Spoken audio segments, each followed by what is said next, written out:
Now, news bulletins around the world have been following Russia's election rallies, but one channel stands out. America's Fox News has been showing streets ablaze, violent clashes and firebombs thrown at security officers. But with one major problem: the images are not from Russia, they're from Greece. Marina Portnaya has been watching. America has its fair share of protests and political dissent to be dealing with. Instead of keeping an eye on the ball, the country's mass media machine has turned to protests in Russia and dropped the ball on reporting the facts.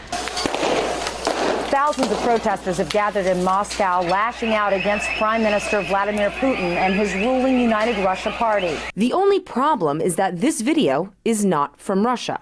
Fox News Channel aired video of fires and chaos in Athens, convincing viewers that this mayhem is playing out in Moscow. The Fair and Balanced network paid no mind to the Greek lettering in the background. In case you're wondering, it says Greek National Bank.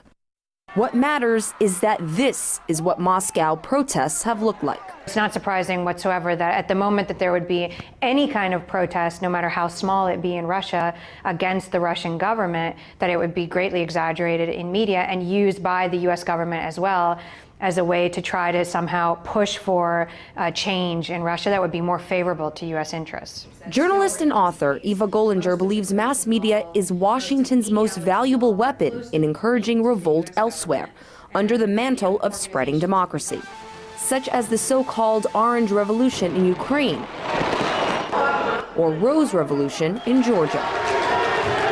A perception is created that something is happening in that country that's not right, and that the government is somehow responsible, and so therefore if that government ends up being removed, it somehow is justified.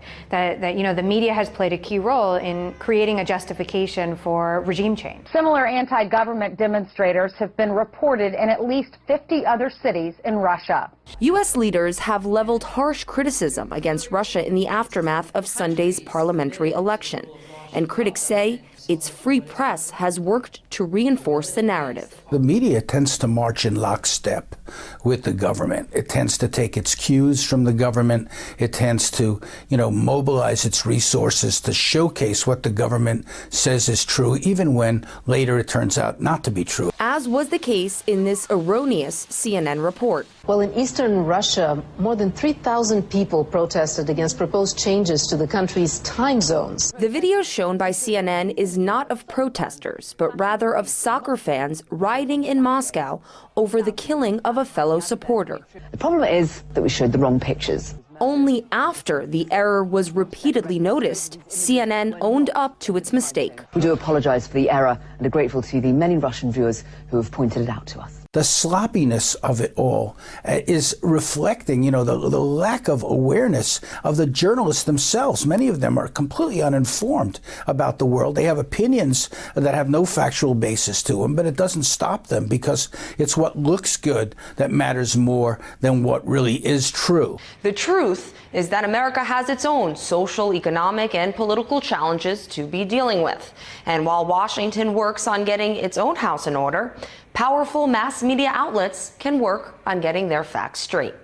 Marina Portnaya, RT, New York.